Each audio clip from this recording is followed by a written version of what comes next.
just wanted to say thank you. Thank you for testing. Thank you for being here today. Thank you for gathering. I want to first start off by saying thanks to Texas Sergeant Celeste for organizing this event, her entire team. This is pretty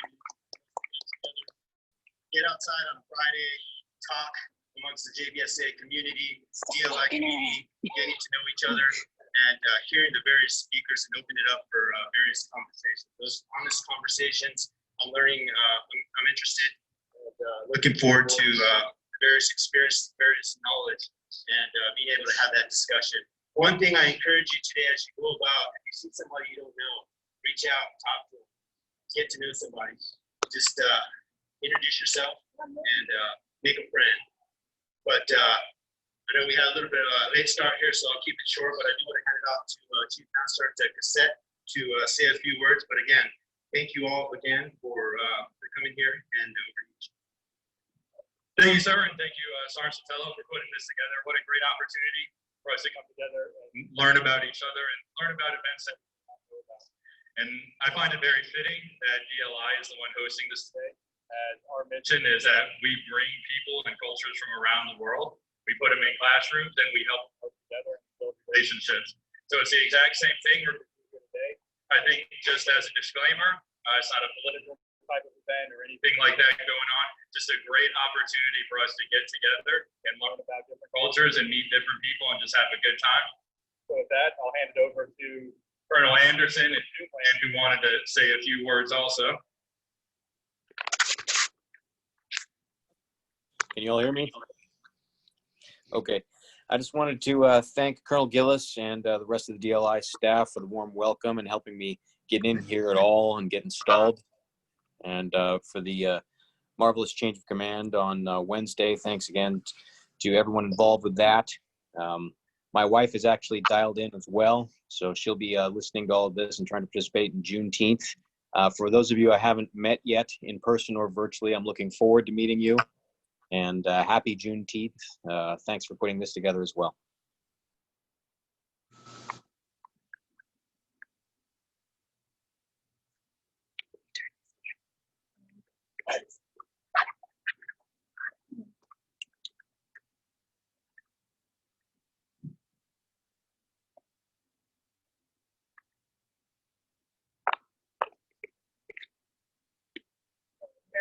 Can we hear me? Yep. Okay, I'm gonna do my big girl voice. So you may be wondering, what is Juneteenth? In short, it is a celebration of freedom, and here is why it is important and why you should celebrate. Not just with us today, but every year that this special day marks the calendar. What is Juneteenth? Juneteenth is celebrated on the 19th day in June and is sometimes known as Freedom Day, Jubilee Day, or Cell Liberation Day. On this day in 1865, a full 2.5 years after the Emancipation Proclamation was signed by President Abraham Lincoln, Union soldiers arrived in Galveston, Texas, giving everyone the news that the war had ended and that people who were enslaved are now free. Juneteenth is not yet a nationally recognized holiday. However, 46 of the states in America do recognize it as a state holiday. Why is it important? This day is important because it recognizes the freedom of your fellow Americans, the freedom of your brothers and sisters in arms, the freedom of your family, friends, and neighbors. Why should I celebrate it? While we nationally recognize the 4th of July, it is deeply important that we take note that not all Americans were free on that day. Sadly, it was not a day of celebration for the enslaved. We as Americans living in the home of the free and the brave should be excited to celebrate any new freedoms given to our fellow citizens. It is nothing to be ashamed of, nor does it take away from any of the other holidays that we recognize and celebrate. In the same way that we celebrate Cinco de Mayo, which is the date for which we commemorate the Mexican Army's victory over the French Empire in 1862, not to be confused with Mexico's Independence Day, which is on September 16th, we should celebrate with jubilation Juneteenth.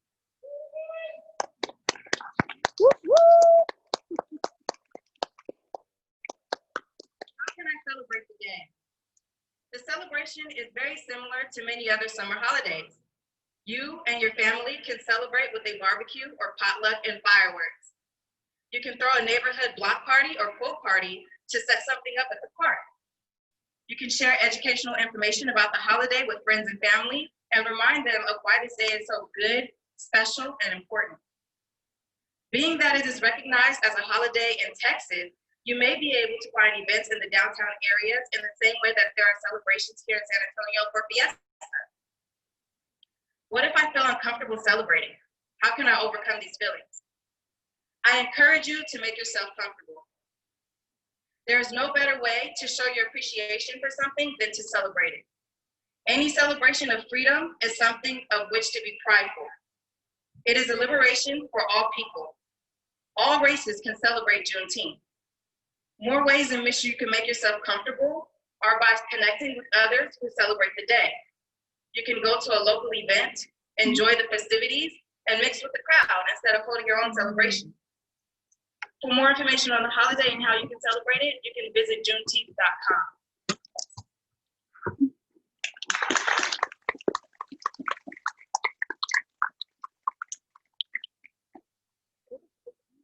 Can everybody hear me okay? Test, test, test. I'm okay? Awesome, awesome. Welcome everyone to today's Juneteenth celebration. Our goal in this part of the celebration really is to discuss, educate, and learn the impact that racism has on our lives. There is a common fact about racism, that it doesn't happen or exist. Well, we hope that through our time today, we can dispel this belief, provide information, and open conversation. Racism is real. Merriam-Webster Dictionary defines it as a belief that race is the primary determinant of human traits and capacities, and that racial differences produce an inherent superiority of a particular race. A doctrine or political program based on the assumption of racism and designed to execute its principles. A political or social system founded on racism. With the current world events, there is a need to listen to the unheard voices and open a dialogue about racism and its effect not only on our community, but on ourselves and our lives, and as individuals. During this portion, I will first share some facts to help with our understanding and sharing experience about racism. Once that is done, we will have an opportunity to hear some creative presentations. We will end our ceremony with an invitation to a session where questions can be asked to facilitate an open dialogue. We do have facilitators who will be available for discussion at the end for guidance, education, or clarification. Before I get to the facts, I would like to remind everyone that you have already been handed out some information, a fact sheet.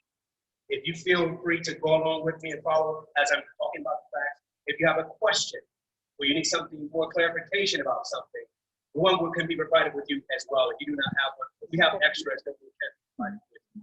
So you can mark them down and follow along and ask a question who are at the end with our facilitators.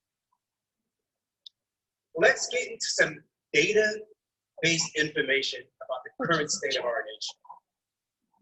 I plan to cover 6 societal areas: poverty, youth, education, employment, gender, and crime and justice. First fact, poverty. Per the Bureau of Labor Statistics, as of 2018, the national poverty rate is 11%. When we break it down by race, whites are at 10.1%, blacks at 20.8%. These numbers show that there are at least twice as many blacks below the poverty line than whites. Second fact, youth. Research done by the Equal Justice Initiative organization shows that black youth are 5 times more likely to be arrested than white youth. Out of the 48,000 youth held in juvenile facilities as of October 2015, 44% were Black, despite making up only 16% of the young people nationwide. Data revealed by the Census Project showed that these disparities are not because Black kids are committing more crimes, but because Black children are burdened by the presumption of guilt and dangerousness, a social injustice, institutional racism. Third fact, education. White college attainment helps all workers get more access to better paying and stable jobs with better benefits. The advantages are not evenly distributed. Among white college graduates, for example, the Black unemployment rate averaged 2.8% from November 2018 to October 2019, 40% higher than the 2% rate for white college graduates in the same period. In addition, Black workers, no matter their level of education, have a higher unemployment rate than their white college educated counterparts and still face impediments in the labor market, employment discrimination, occupational segregation, and unequal pay. Third fact, unemployment. Let's review the current global pandemic unemployment rates.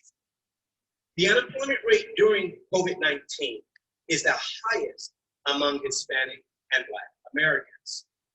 The national unemployment rate was 14.7% in April 2020. Evidence of the economic toll that the pandemic and subsequent shutdowns have had on the economy, the downturn has affected the employment of different racial, ethnic, and gender groups differently. Based on data from the Bureau of Labor and Statistics, 20.2% of Hispanic or Latino women in the labor force were unemployed in April, more than triple the 6% without jobs in March. The unemployment rate for Hispanic or Latino men jumped from 5.1% in March to 16.7% in April. For Black men, the unemployment rate more than doubled from 7% to 16.1%.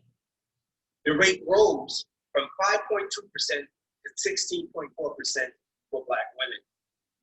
White, non-Hispanic men also had their unemployment rates triple from 3.7% in March to 12.4% in April. But that is the lowest unemployment rate. Fifth fact, gender in the workplace.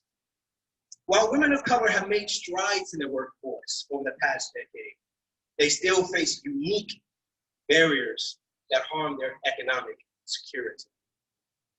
Despite efforts to lessen its effect, a significant pay gap still exists between men and women, and the gap is more pronounced among women of color. While women overall make 77 cents for every dollar the average white male makes, Black women and Hispanic women only make 70 cents and 61 cents, respectively. The gender-based wage gap uniquely harms women of color who face greater occupational segmentation, even lower wages, and punishingly higher rates of unemployment than white women. Women of color currently make up about 33% of the female workforce, and are twice as likely as their white female counterparts to be employed in lower wage sectors, such as the service industry. Not surprisingly, then the earnings of women of color continue to lag behind their white counterparts. Sixth fact, crime and justice. According to usafacts.org, Blacks and Hispanics make up 55% of the prison population, but 30% of the overall population. Per research published by Statista Research Development, the rate of fatal police shootings in the United States shows large differences based on ethnicity. Among Black Americans, the rate of fatal police shootings between 2015 and June 2020 stood at 30 per million of population, while for white Americans, the rate stood at 12 fatal police shootings per million of the population. In other words, Black Americans account for less than 13% of the US population. But the rate at which they are shot and killed by police is more than twice as high as the rate for white Americans. These are just some facts that display the current lived experience of minorities despite the Emancipation Proclamation and the Civil Rights Act of 1964. As previously stated, though, our goal is not to wallow in despair, but rather to bring to light the continued struggle and open conversation. Being silent continues to disregard, not acknowledge, and dismiss America's past, where legislative policy made it legal to discriminate based on color, and police and prisons were used as weapons against unheard minorities. In addition, an American Academy of Pediatrics study identifies the disparities caused by racism are a root cause of health problems. Therefore, we need to have the uncomfortable, crucial conversation that can bring us together as well as prevent health issues. We've heard some statistics.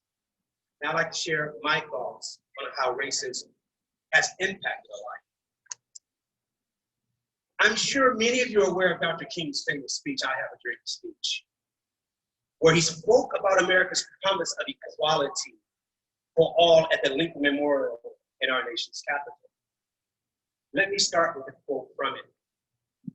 Dr. King stated, "Now is the time to lift our nation from the quicksands of racial injustice to the solid rock of brotherhood.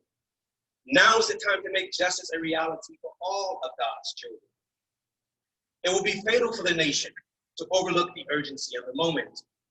The sweltering summer of the Negro's legitimate discontent will not pass until there's an invigorating autumn of freedom and equality. 1963 is not an end, but a beginning." Just less than a month after Dr. King spoke about the promise of equality for all in the famous march in 1963, a baby boy was born in the projects of Cleveland, Ohio, which was a city separated by conceptions of worth based on prejudiced ideologies of race and national origin, which derived from a US policy called redlining. The environment wasn't right for him to be able to take advantage of the pursuit of happiness reflected in the constructs of the US Constitution, which eluded many African Americans during this time in our nation's history. Also at this moment in our past, there was a movement to bring the Negro and people of color to the benefits of full American citizenship. So he was taught as a young man that being called Black was a sense of pride, whereas for decades it conjured negative connotations. "Say it loud, I'm Black and I'm proud," became a mantra, which improved his sense of self-worth with his Black identity. His life was not always filled with the opportunities, options, and chances to overcome the institutionalized separatism that he called home. He did not allow his environment to deter him from the American promise. This man wanted a different life. So he joined the Marine Corps as a means to prepare him closer to living the American dream. However, as Dr. King stated, the life of the Negro is sadly crippled by the chains of discrimination. This too was experienced by this man, even in the United States military. There was a time that he was not considered for an opportunity to be meritoriously promoted because of the color of his skin. There are many other times throughout his career in life where his color was seen first rather than the content of his character. I am the man of this story. I was born in 1963, the year of the beginning of making Dr. King's dream a reality. However, fast forward to 2020. Yes, much progress has been made in the fight to beat and fight racism. Yet, we are still experiencing a time where the promise of equality for all is inclusive, for people of color because of the ideological and systematic doctrines and policies, as well as the inability to not hear and listen to the voices that have experienced its impact. Back in 1963, Dr. King asserted, America has given the Negro people a bad check which has come back marked insufficient funds. But we refuse to believe that Bank of Justice is bankrupt. We refuse to believe that there are insufficient funds in the great vault of opportunities in this nation. In a sense, we have come to our nation's capital to cash a check. When the architects of our republic wrote the magnificent words of the Constitution and the Declaration of Independence, they were signing a promissory note to which every American was to fall heir. This note was a promise that all men, yes, Black men, as well as white men, will be guaranteed the unalienable rights of life, liberty, and the pursuit of happiness. Yes, today we still want to cash in on the American check, but there's still a need to be heard, start a conversation, and take actions to expose and remove the institutionalized systemic, political, and social practices based on racial premises.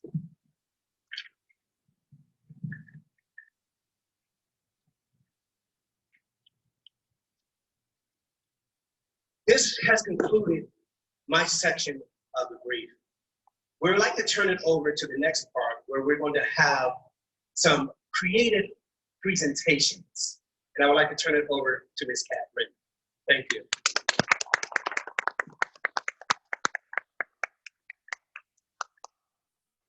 Good afternoon.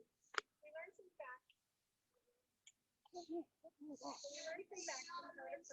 facts.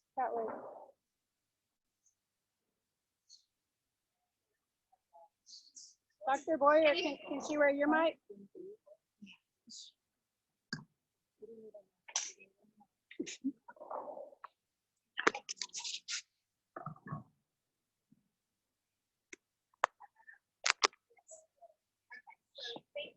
We learned some facts and heard a personal story. Let's continue to hear voices, experiences, and representations of racism, as well as the meaning of Juneteenth. And then we conclude the celebration with our open conversation. Please remember, this is a celebratory event, and in keeping with this, we will be sharing two creative pieces of art. First, we have Airman First Class Williams reading off of the Emancipation Proclamation.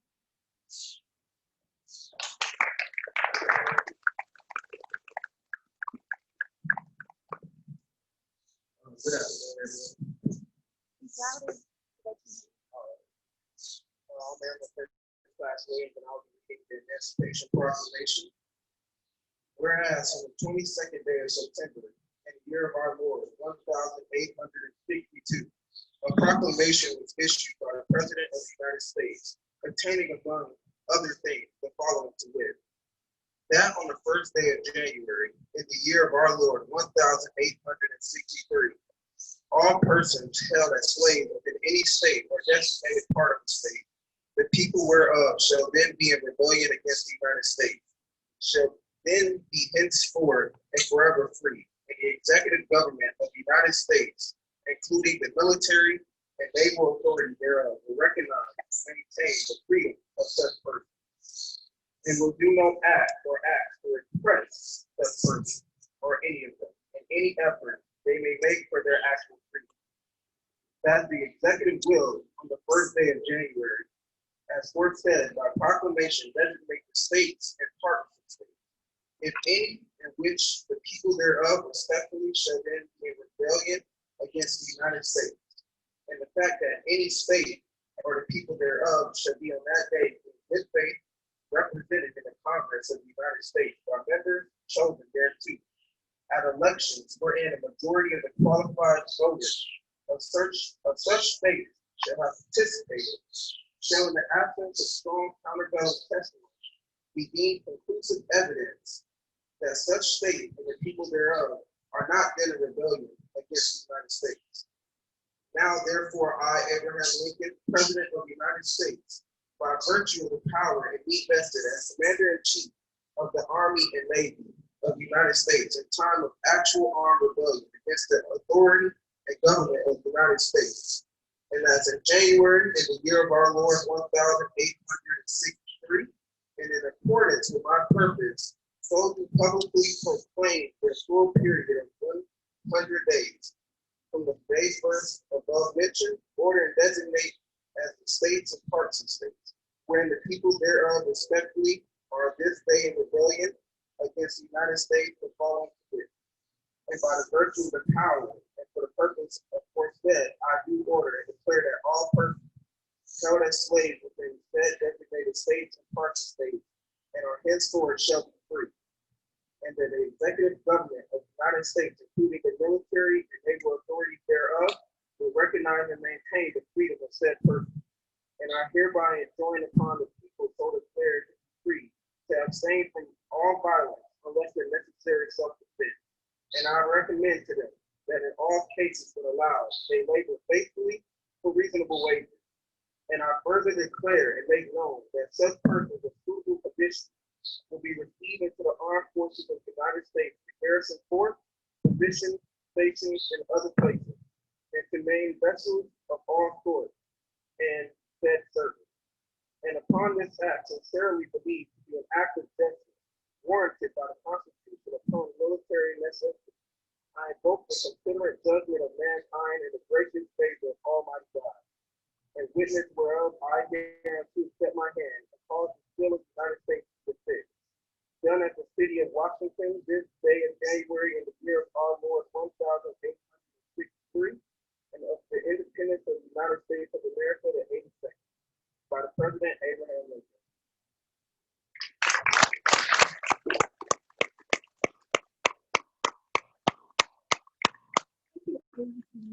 Next, we have Tech Sergeant Satilla reading off a poem by Maya Angelou.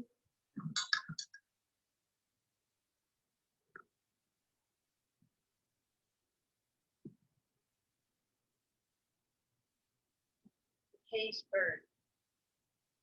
A free bird leaps on the back of the wind and floats downstream to the current's end, and dips his wing in the orange sun rays and dares to claim the sky. But a bird that stalks down his narrow cage can seldom see through his bars of rage. His wings are clipped and his feet are tied, so he opens his throat to sing. The caged bird sings with a fearful trill of things unknown, but longed for still, and his tune is heard on the distant hill, for the caged bird sings of freedom. The free bird thinks of another breeze, and the trade winds soft through the sighing tree, and the fat worms waiting on a dawn-bright lawn, and he names the sky his own. But a caged bird stands on the grave of dreams. His shadow shouts on a nightmare scream. His wings are clipped and his feet are tied, so he opens his throat to sing. The caged bird sings with a fearful trill of things unknown, but longed for still, and his tune is heard on the distant hill, for the caged bird sings of freedom.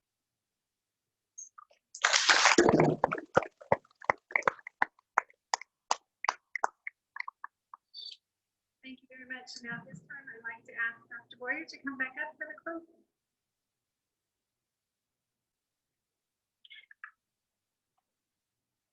In closing,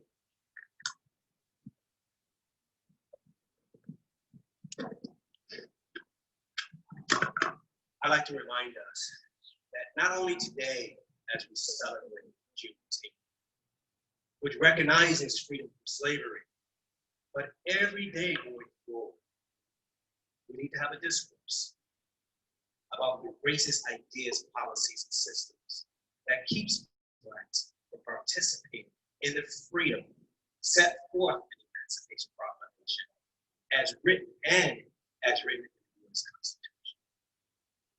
At this time, let's thank all of those who have came to thank you, everyone who has had the opportunity to express their ideas. Let's give everyone a round of applause.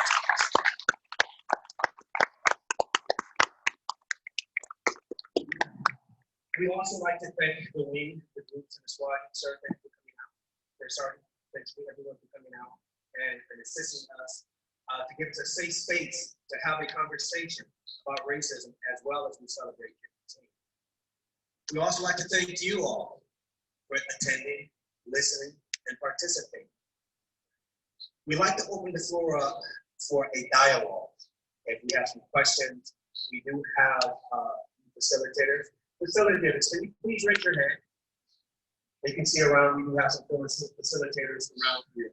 If you have any questions, you would like to continue or further our dialogue, please feel free to reach out to our facilitator. And I'm a facilitator as well. If you have any questions or you want some clarification or education, we're here to start that dialogue. Or people on Zoom can put them in. We have also people on Zoom that may have some questions. Please feel free, you do not have to stay.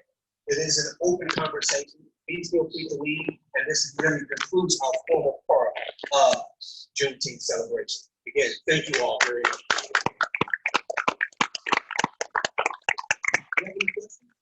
On Zoom or Facebook Live? Do a Please slider feel free first. to leave.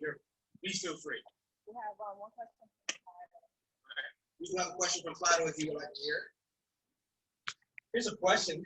How do you respond to a person that uses a common term or expression that has racist roots, especially when you feel that they are not aware that it offends? That's a great It's a question. great question. Ms. Reed, you want to take that one? You have the mic. Okay, I'll give you the mic.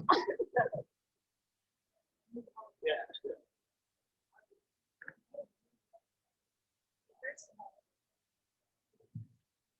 Thank you to whoever asked this question. I'll just repeat it. How do you respond to a person that uses a common term or expression that has racist roots, especially if you feel they're not aware? So that's exactly what this particular presentation is about. Raising awareness and spreading truth, right, instead of racism or rumor. How I personally respond generally depends on the time and place, because there is an appropriate time and place to have a conversation. I will say, even when I was teaching, I had a couple of rather extremely racist questions by students that I know didn't know better, right? And so one thing I would recommend is always respond with love and patience instead of anger and aggression. If you know it's out of ignorance, give them the benefit of the doubt.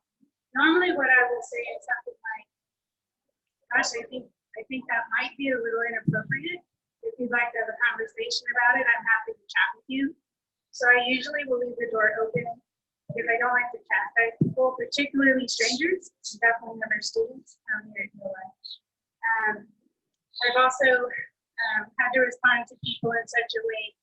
For example, people will ask if they can touch my hair all the time. They'll ask to touch my son's hair. Just in case you didn't know, maybe don't ask that to people. I used to be really generous, and now I've kind of responded with, no, you may not pet my son, because I feel it's jarring, but it sends the message that that's what he hears every time someone asks to touch his hair. He's not to be petted or touched like strangers, right? But I believe the question comes from a place of, what's the word, interest, right? It's interesting, hair is different, maybe you want to feel it, but it's also attached to a person, right? So another thing I've heard more than once is, you're barely even black, how do you get discriminated? Like, well, 1/16, let me remind you, it only takes one drop. But more importantly, I'm raising a black boy in this age. So you might be surprised I've been racially discriminated many times. And so it doesn't quite matter the color of your skin so much as it matters what you represent, right? Or you share yourself, possibly your cultural roots. And I just invite anyone, I know I'm an open book, our facilitators that volunteered for that very reason, to have complicated conversations with you that maybe you don't have a friend that you can ask, or maybe you feel uncomfortable asking in a public forum. I know I'm a very safe place. I can keep the question as this is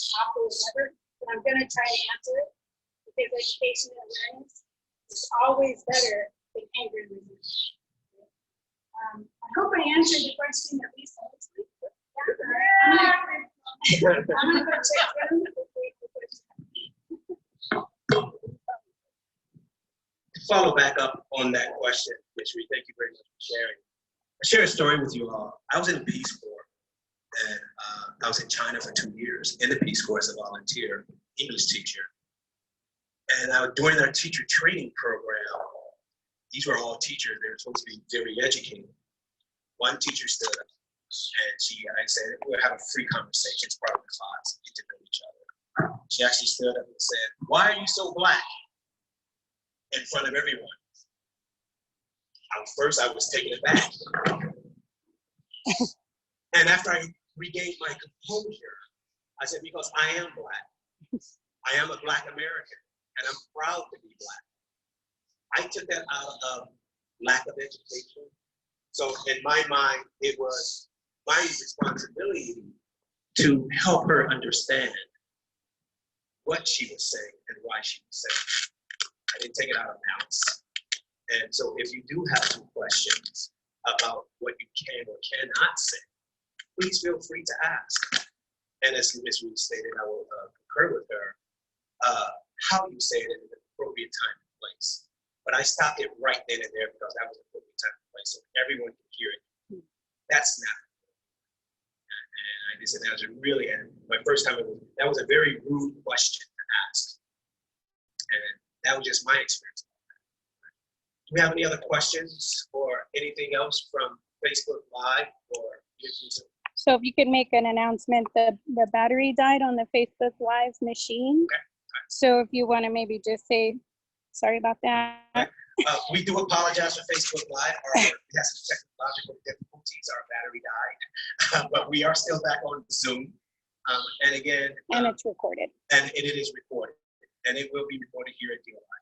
Again, Ms. Africa.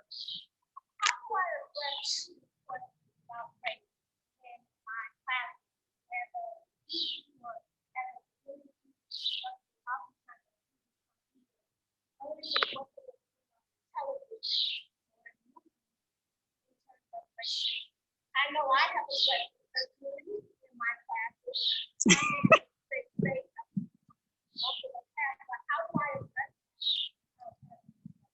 That's a very good question. And in my classroom, when that issue raises its head, I will ask, first of all, well, where is it coming from? Where did you hear this? Or how did you come about this idea? And we will have an open discussion about it. And in my classes, I'm very much open to having that discussion. And I would tell my students, don't believe everything you see and read on TV. That is just not true. That is a stereotype. And some of my students do make some stereotype words, or they'll say some stereotypes. I would say that's not true. When we hear the word all, as we all know, there are not all people are not like that. Another thing that I try to do with my students, from my perspective, I try to dispel this. Let's just give you another example. My students in China, again, as a volunteer there, they looked at me and I went, guess what sport I play? What do you think the first thing they would say? Basketball, right? Because they have this stereotype that all blacks can play basketball, right?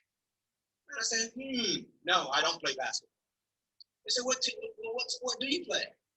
Yeah, what do you say? Tennis? Nope, I don't play tennis. Say it again. Golf? Nope, don't play golf. That Woo! Every day in the front yard. Oh. Well, my Chinese students thought that all Chinese people can play table tennis. I said, all right, let's go to the table tennis court. If you beat me, I will do 10 push-ups for every point you beat me by. If I beat you, you have to do 10 push-ups. And you have to say, not all Chinese people can play table tennis. Or we say Chinese ping pong. Right? So we played, and guess who won? I did. Because I'm a table tennis player. And people would not believe that I am actually pretty good table tennis player. I've traveled to about 10 or 11 different countries just to play paintball. Oh, great. That's cool. So I try to dispel these misconceptions through my own actions as well, and bring in other people to talk about these things. So this is just my experience, my worldly experience. Are there any other questions from the audience? Anything else? No more questions? Can you just make one last announcement about the FAQs and if we need to print more? we Yes. can print more? If you did not get an FAQ or a handout, we can print more. There are more available. And if you would like to continue this conversation, there is something, diversity small group discussions will be coming up. So please feel free to ask your questions. And this is another safe space for you to start and open up the dialogue as we can come together as a people. All right, again, thank you all for coming, and thank you very much.